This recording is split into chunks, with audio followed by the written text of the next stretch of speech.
오늘 이 아침은 예성, 예의가 있으면 승리한다라는 제목으로 말씀을 전하도록 하겠습니다.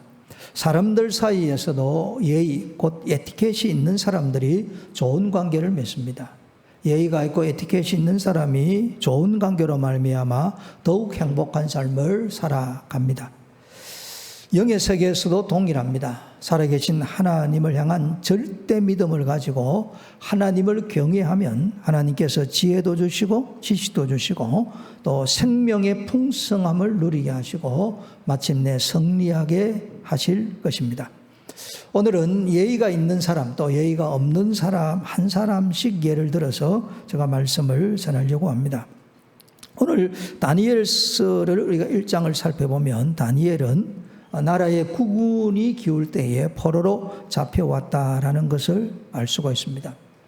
하나님이 세운 남유다가 하나님 앞에 불순종하고 우상 숭배하고 말씀대로 살지 않아서 그 나라가 망했습니다. 그 나라의 마지막 왕의 이름이 시드기야입니다.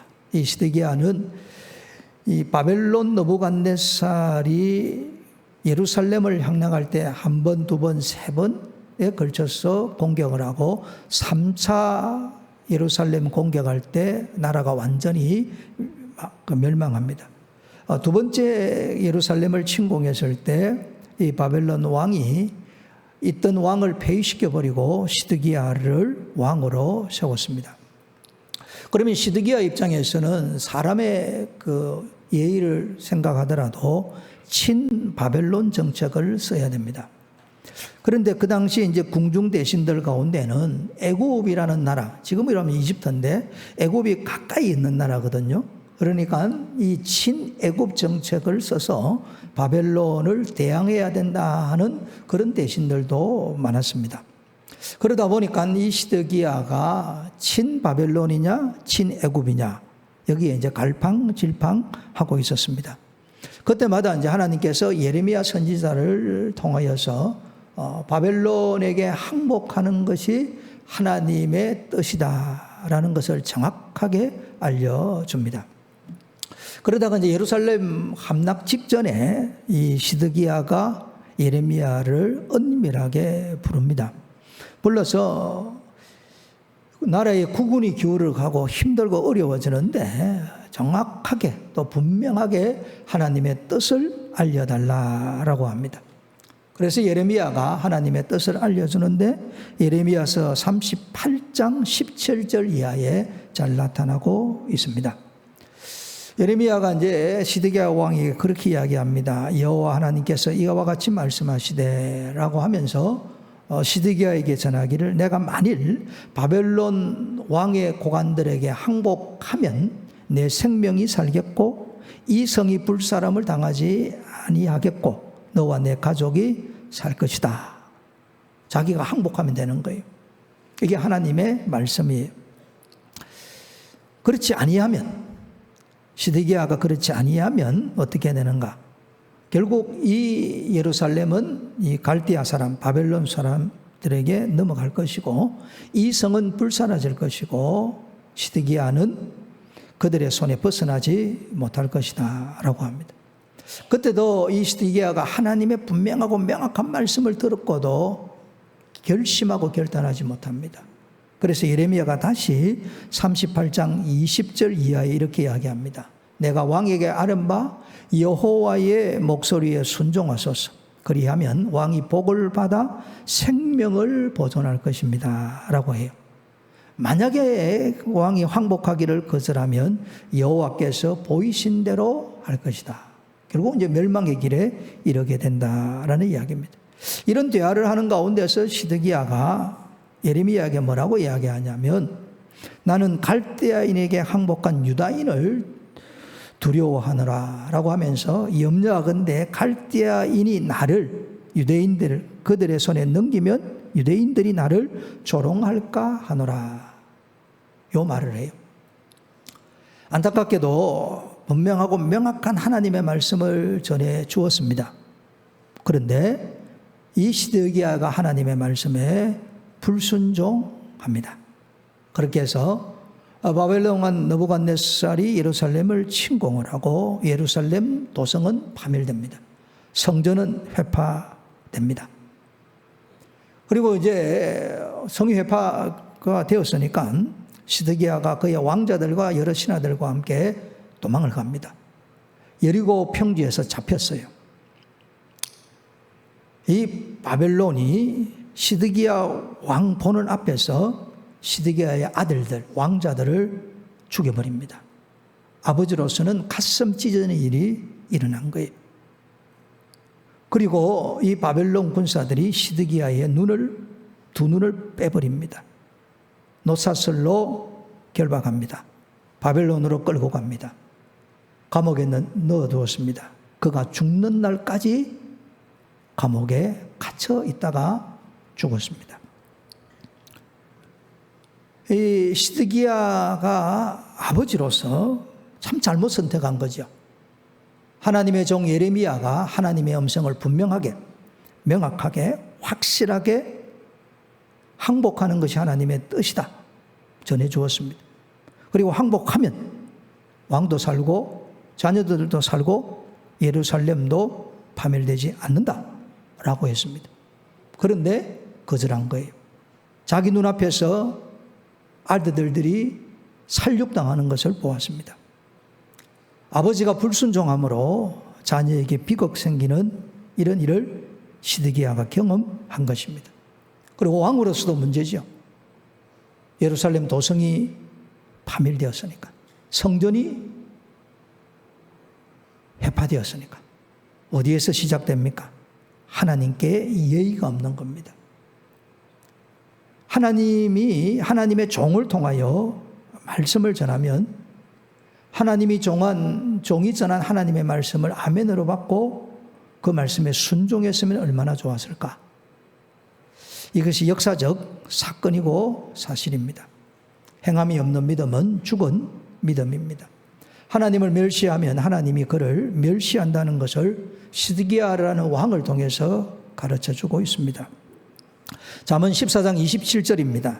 여호와를 경외하는 것이 생명의 셈이니 사망의 그늘에서 벗어나게 하느니라. 하나님을 절대 신앙하고 하나님을 경외할 때 하나님께서 생명을 보존시킨다라는 말씀입니다. 이 시드기야와 정반대되는 인물이 오늘 본문에 나타납니다. 다니엘과 함께한 세 친구입니다. 이들은 나라의 국운이 기울 때에 바벨론이 1차 침공했을 때 포로로 끌려간 사람들입니다. 희망이 없고 절망뿐입니다. 그리고 결국은 나라가 망해버렸어요. 갈 곳이 없는 사람들입니다. 그러면 어떻게 하면 이 바벨론에서 살아남을까 생각하면 바벨론에 동화되는 것이 가장 빠른 방법입니다. 그런데 다니엘은 하나님을 향한 절대 믿음을 가지고 하나님을 경외합니다. 상황과 환경을 보지 않고 하나님 말씀에 절대 순종합니다. 그 결과 하나님 앞에 존귀하게 쓰임 받습니다. 이 바벨론 왕 느부갓네살이 자기 나라를 계속 견고하게 세우기 위하여서 인재를 양성하고자 합니다. 지금 말로 하면 왕립학교를 세웁니다. 여러 이제 공부하는 사람들이 있는데 그 중에 이스라엘에서 데려온 왕족이나 귀족 중에 흠이 없고 용모가 아름답고 그래도 지혜도 있고 지식이 있는 사람들을 데려다가 3년간 공부를 시키려고 합니다. 그 공부를 잘 마치고 나면 바벨론의 요직 그리고 좋은 관직에 쓰임받을 수가 있습니다. 아주 이제 사람을 잘 키우고자 왕이 먹는 음식과 포도주를 딱 정합니다. 반드시 이것을 먹여라. 가장 잘 먹이는 방법이겠죠. 이것을 먹여서 3년 동안 잘 교육시켜서 왕 앞에 세우게 합니다. 그런데 다니엘이 왕의 음식을 보니까 이게 우상에게 바쳐진 것이고 또 율법에 먹지 않아야 되는 음식이 있는 거예요. 그래서 다니엘이 마음에 결심합니다. 뜻을 정합니다. 이 왕의 음식과 포도주로 우리를 더럽히지 않겠다. 어떻게 더럽히지 않는 겁니까? 하나님의 말씀에 비추어 잘못된 것에 따라가지 않겠다 결심하는 거예요. 그리고 다니엘의 세 친구가 함께 하기로 하는 거예요. 그런데 환관장 입장에서는 이게 큰 문제거리입니다. 왕의 음식을 먹지 않고 포도주를 마시지 않고 채식과 물을 먹어서 얼굴에 초췌하면 환관장에 물어보지 않습니까? 환관장이 왕의 명령을 어겼으니까 이 환관장의 목이 날아갈 판입니다. 그래서 다니엘이 제안을 합니다. 열흘 동안 왕의 음식을 먹지 않고 채식하고 물을 먹어서 한번 살펴보시라고. 열흘 동안 왕의 산의 진미를 먹지 않고 채식과 물을 먹었는데 다른 소년들보다 더 아름답고 더 윤택하고 더 보기가 좋은 거예요. 그렇게 해서 하나님의 말씀에 어긋난 음식을 먹지 않고 이 왕립학교에서 공부해서 귀하게 쓰임 받습니다. 자, 여기에서 우리가 아주 중요하게 가르쳐 주는 것이 몇 가지가 있습니다. 9절 말씀입니다. 성경 가지고 계시는 분 9절. 하나님이 다니엘로 하여금 환관장에게 은혜와 긍휼을 얻게 하신지라. 성경 가지고 계시는 분 하나님에다가 동그라미를 쳐넣었어요. 다니엘이 뜻을 정하고 마음의 결심에서 우상에게 드려지고 율법에 어긋나는 음식을 먹지 않겠다라고 결심하고 채식과 물을 먹기를 환관장에 구할 때에 하나님이 그 다니엘의 귀한 마음을 보시고 다니엘의 절대 믿음을 보시고 환관장에게 은혜와 긍휼을 얻게 하는 거예요. 하나님의 환관장의 마음을 부드럽게 만든 거예요. 환관장 마음속에 무슨 쓸데없는 소리 해. 그러면 다니엘과 세 친구들의 목이 날아갈 수도 있었을 것입니다. 우리가 하나님 앞에서 절대 믿음으로 하나님 앞에서 신령한 예의를 갖추면 하나님은 믿지 않는 사람을 들었어도 우리를 지키시고 보호하시고 복을 주신다. 이걸 우리에게 가르쳐 줍니다. 그리고 또 성경 이름은 17절입니다. 17절에 보면 하나님이 내 소년에게 학문을 주시고 모든 서적을 깨닫게 하시고 지혜를 주셨으니 다니엘은 환상과 꿈을 깨달아 알더라. 여기에도 무엇이 강조되어 있습니까? 하나님이 학문을 주시고 하나님이 서적을 깨닫게 하시고 하나님이 지혜를 주시고 하나님이 지식을 주신다는 거예요. 하나님이 환상과 꿈을 깨닫게 해주는 거예요. 마음에 하나님을 향하여 절대 믿음을 가지고 하나님을 경외하면 하나님이 학문 주시고 지혜 주시고 지식 주시고 은사 주시고 재능 주시는 줄로 믿습니다. 이 믿음이 있어야 됩니다. 다시 본문 이야기입니다. 왕립학교입니다. 이 왕립학교에서 3년간 공부만 잘하면 출세의 길이 활짝 열렸어요. 아마 포로민으로 잡혀온 사람들은 다 가고 싶었을 거예요. 그런데 다니엘과 세 친구들만 택함을 받은 거예요. 만약에 이들이 절대 믿음이 없었더라면 왕의 음식과 포도주를 거절하지 않았을 겁니다. 포로민으로 잡혀와서 절호의 기회를 잡았다.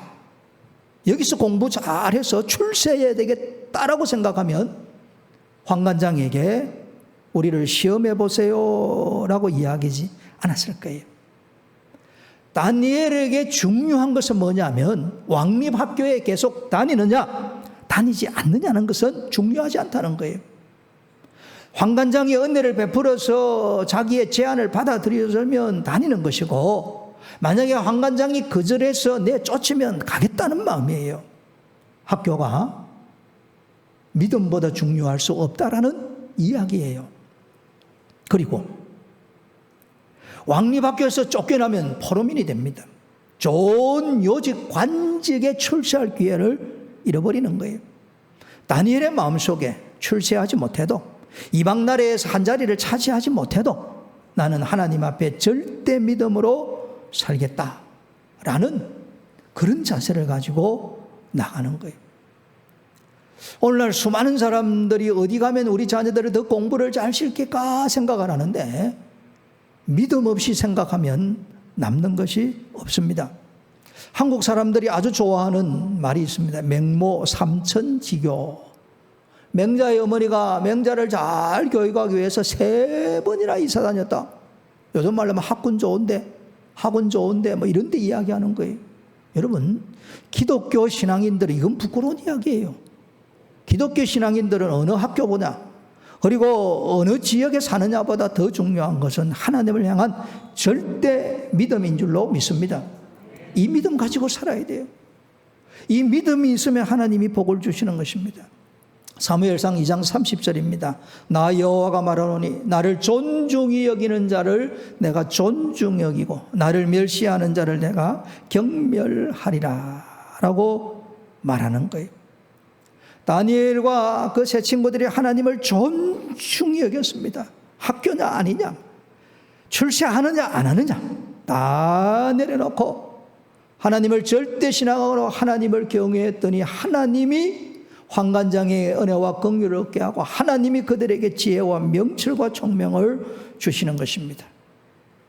우리가 믿음으로 살면 하나님이 우리의 삶을 책임져 주시는 것입니다. 또다시 한번 생각해 보십시다. 자, 바벨론은 이스라엘을 공격한, 남유다를 공격하고 나라를 멸망시킨 원수의 나라입니다. 이 원수의 나라의 왕립학교의 택함을 받아서 지금 공부를 하는 거예요. 우리나라 사람들은 이 말씀을 보고 정말 이해를 잘할까라는 그런 생각이 들어요. 여러분, 적군의 나라에서 적의 왕이 세운 그 나라에 공부를 한다? 이게 말이 되는 소리입니까? 그럼 어떻게 해야 되는가? 그냥 세상 사람들의 이야기를 하면 이렇게 표현할 수 있는 거예요. 다니엘이 리더십 있는 사람이거든요. 새 친구들을 불러 모읍니다. 불러 모아서 우리가 이 적국에서 공부할 수 있겠냐? 하나님 앞에 이게 창피한 일이다. 우리가 더 사람들을 모아서 이 바벨론을 전복시키자. 이게 그냥 보통 사람들이 하는 이야기예요. 그리고 또 다니엘이 새 친구들에게 우리가 어차피 3년 공부할 것 같으면 마음에 칼을 갈고 공부하자. 앞으로 3년 맞춰서 왕 앞에 섰을 때 우리의 학문을 드러낼 뿐만 아니라 칼을 품고 있다가 느부갓네살이 왕이 우리나라를 함락시킨 그 원수 같은 왕이 우리에게 왔을 때 칼을 빼서 그의 목에 칼을 찌르자. 그러면 나라의 원수를 갚은 사람이 되지 않겠습니까? 다니엘이 그런 걸 몰랐겠습니까? 다니엘은 그런 방법을 취하지 않습니다. 원수의 나라가 원수의 왕이 세운 왕립학교에서 공부해서 원수의 나라를 세웠어요. 왜 그랬을까요? 남유다, 하나님이 세운 남유다보다 더 중요한 것은 하나님의 뜻이요, 하나님의 섭리요, 하나님의 구원 역사라는 거예요. 한 나라의 흥망성쇠보다 더 중요한 것은 하나님의 뜻을 따라 하나님의 나라를 세우는 겁니다. 이것을 다니엘이 알았기 때문에 다니엘은 왕립학교에서 공부한 것입니다. 저는 대한민국의 한 사람으로, 한민족의 한 사람으로 나라와 민족을 위해서 오랫동안 수십 년째 기도해 왔습니다. 앞으로도 기도할 것입니다. 한민족으로, 대한민국의 한 사람으로 내가 내 민족을 위하여, 내 나라를 위하여 기도하지 않으면 누가 기도하겠나?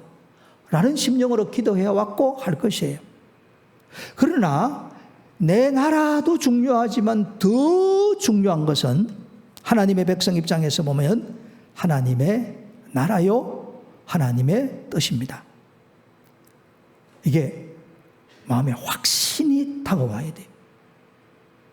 그러면 오늘 다니엘처럼 이방 나라가 내 나라를 멸망시켜도 하나님 앞에 불순종하고 하나님께 우상 숭배한 우리나라를 하나님이 일시적으로 멸망시키심으로 우리 민족을 정결케 하시고 다시 회복시킬 것을 바라보는 거예요. 오늘 우리를 통해서 역사하실 하나님의 그 귀한 섭리를 바라보면 오늘 이와 같이 상황에서도 참고 견디면서 하나님의 뜻을 이루어 가야 된다 하는 것을 가르쳐 줍니다. 성경을 읽지 않았습니다만 다니엘서 1장 21절에 보면 다니엘은 고레스 왕 원년까지 있느니라 라고 되어져 있어요. 다니엘은 이 느부갓네살 왕으로 시작해서 파사왕 고레스 원년까지 제국의 관료로서 총리로서 아주 귀한 일들을 합니다. 그런데 이 고레스 왕은 어떤 사람이냐면 역대하 36장 22절을 이하해 보면 파사왕 고레스가 그 원년에 여호와께서 예레미야를 통하여 말씀하신 것을 이루려고 여호와께서 파사왕 고레스의 마음을 감동을 시켜요. 감동을 시켜서 그가 공포하고 조서를 내리는데 뭐라고 말하냐면 하늘의 신 여호와께서 세상 만국을 내게 주셨고 나에게 명령하여 유다 예루살렘의 성전을 건축하라 하셨으니 너희 중에 그의 백성된 자는 다 올라갈지어다. 이방 왕이 하나님의 성전을 건축하라고 포로로 잡혔던 그들을 자기 조국으로 돌아가게 만드는 거예요. 기가 막히는 일이 일어나는 거예요. 하나님의 뜻대로 선지자를 통하여 말씀하신 대로 하나님이 이루시는 거예요. 여기서 우리가 뭘 배울 수 있냐면 다니엘이 오랜 생활 동안 바벨론과 파사와 페르시아에 이르기까지 그 나라들을 견고히 세우는 아주 중요한 일을 한 거예요. 저는 어떤 확신을 하냐면 이방한 이 고레스가 다니엘을 보고 감동을 받았을 겁니다. 다니엘이 하는 기도를 들었을 거예요. 다니엘이 하는 모습을 보았을 거예요. 그리고 원년에 하나님께서 그를 감동시켜서 성전을 건축하도록 이스라엘 백성들을 돌려보내는 거예요. 만약에 다니엘과 같이 하나님의 신실한 사람이 없었더라면 고레스는 누구에게 감동을 받았을까? 오늘 이런 역사적인 사건을 보면서 우리가 배워야 될 게 뭐냐면 나라가 귀하기 때문에 나라를 위해서 기도해야 되지만 더 중요한 것은 하나님의 뜻을 구하는 것이고 하나님의 섭리대로 살아가는 것이 훨씬 더 중요한 것이다. 우리 한 사람 한 사람이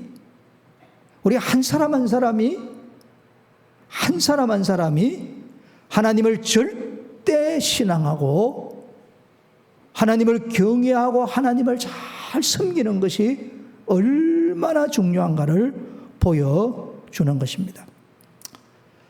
제가 저의 개인 이야기 잠시 말씀을 드리고 말씀을 마칠까 합니다. 저는 1987년도에 고려신학대학원에 입학을 했습니다. 그때가 언제냐면 전두환 씨 그 정권 마지막 때입니다. 그리고 그 88년도부터 노태우 씨가 대통령이 됩니다. 여러분 잘 아시는 대로 박정희 전 대통령 그 전두환 씨 통치할 때 데모를 굉장히 많이 했습니다. 저는 군대에서는 데모 진압하는데 한 6개월 동안 고생하고 제대하고 나서는 전두환 씨 물러가라고 데모를 오래 했습니다. 그러다가 이제 대학원 다닐 때 절정에 다다랐는데 만약에 노태우 시대에 직선제가 되지 아니하면 군부 독재가 계속 이어지니까 수많은 사람들이 전두환 노태우 물러가라고 데모했습니다. 저도 데모를 많이 했어요. 신학대학원에 이제 학생들이 다 모였어요. 우리가 행동하는 양심을 따라서 길거리 나가서 살인마 전두환 물러가라, 노태우 물러가라 데모하자. 저 같은 사람이 주장을 하는 거예요. 또 한편에서는 민주화 운동도 중요하고 가치 있는 일이지만 우리가 이때 더더욱 민족을 위해 나라를 위하여 깨어 기도해야 된다 하는 사람들이 있었어요. 그런데 그런 사람이 훨씬 더 많았어요. 저는 열받아서 나가서 데모했습니다. 가서 보면 우리 이제 신대원 학생들이 몇 명은 거기에 보이곤 했습니다. 지금 민주화 시대에 데모하는 것과 그때는 다릅니다. 혹 기억하실런가 모르는데 백골단이라는 게 있었습니다. 이 백골단은 흰색 헬멧을 딱 쓰고 그 경찰들이 입는 옷을 입지 않고 청자켓을 입었어요. 굉장히 편한 복장을 입고 이 지팡이 하나 들고 딱 방패 하나 들어요. 잡혔다 하면 그냥 두들겨 펴서 어떻게 될지 모릅니다. 데모하러 가면 딱 백골단이 오면 전부 다 두려워했어요. 저도 어느 날 데모하다가 나중에 다 흩어져 버리고 백골단에게 쫓겨서 도망간 적이 있습니다. 요즘 생각해 보면 잡혀서 두드려 맞아서 경찰관의 그 구치소에 한 며칠 살았으면 민주화 공로상 받을 것 같은데 참 애석하기도 하고. 여하튼 그렇게 데모를 했습니다. 데모를 하고 감사하게도 1987년 6월 29일 날 노태우 씨가 선언합니다. 직선제로 개헌하겠다. 얼마나 한호인지 모릅니다. 그리고 이제 직선제가 되니까 대통령 후보로 노태우 씨가 나오고 김영삼 씨 그리고 김대중 씨, 김종필 씨가 나왔어요. 정말 인산인의 수많은 사람들이 민주화를 지지를 했습니다. 여러분 아시는 대로 이 노태우 씨가 36.64%, 약 37%로 대통령이 되어버렸어요. 만약에 그 당시에 김영삼 씨와 김대중 씨가 단일화를 했다면 이게 거의 60%가 다 돼갑니다. 얼마나 백성들이 분노했는지 몰라요. 도대체 누구를 위해 데모했냐는 거예요. 저 대통령병에 걸린 사람들이 단일화도 못 만들고 그렇게 해서 결국 군인이었던 노태우 씨에게 정권을 주다니. 백성들이 정말 슬피 울며 대통령 후보로 나오는 인사들에게 정말 마음에 분노가 가득했습니다. 저도 열받아서 그렇게 했습니다. 그리고 저는 이런저런 이유로 신학대학원에 1년 휴학을 했습니다. 휴학을 하면서 참 함께 데모하지 않는 것을 보면 가슴 아파하고 했는데 그 이후로 역사의 흐름을 보면서 하나님은 행동하는 양심보다 깨어 기도하는 기도 소리를 훨씬 더 들으신다. 이걸 깨닫게 된 거예요. 어떤 일이 있었냐면 노태우 씨가 대통령이 되니까 인기가 없었어요. 매일 데모하고 나라가 시끄러웠어요. 그래서 이 노태우 씨가 북방 정책을 펼칩니다. 결국 구공산권 나라들에 나아가서 외교를 하기를 시작하는데 1989년도에 헝가리 그리고 이어져서 폴란드, 체코, 슬로바키아, 유고슬로바키아와 수교를 맺습니다. 그러다가 1990년에 소련, 불가리아, 몽골, 루마니아와 수교를 맺어요. 예전에는 우리나라와 수교를 맺지 않았습니다. 그리고 91년도는 알바니아, 92년도는 드디어 중국, 베트남 수교를 맺습니다. 그리고 구공산 소련이 해체되면서 독립순선공이 된 카자흐스탄, 우즈베키스탄, 키르기스탄, 이 스탄으로 나가는 나라들과 수교를 맺었어요.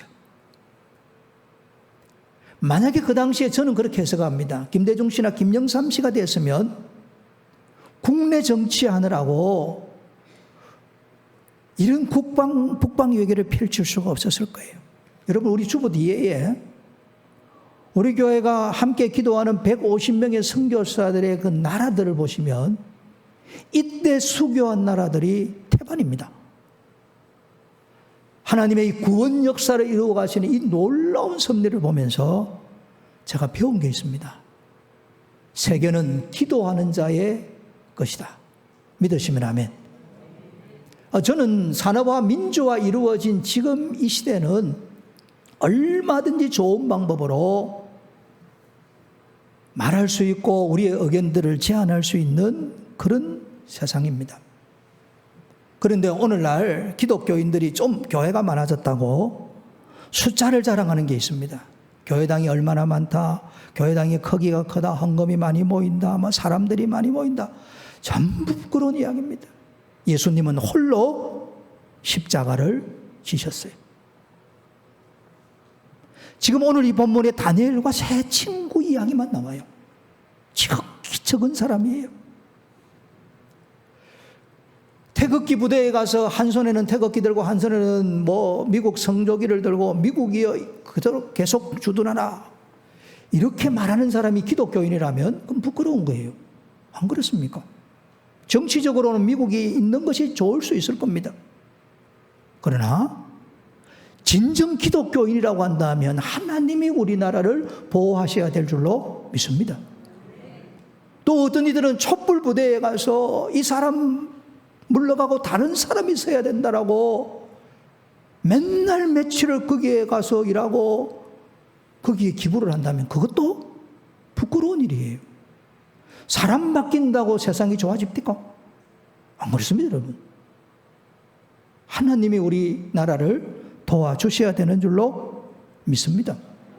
하나님이 없이는 존재할 수 없는 나라예요.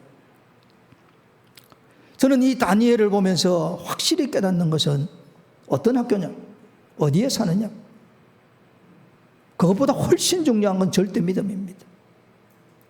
한 나라가 흥했느냐 망했느냐보다 훨씬 중요한 것은 하나님의 나라입니다.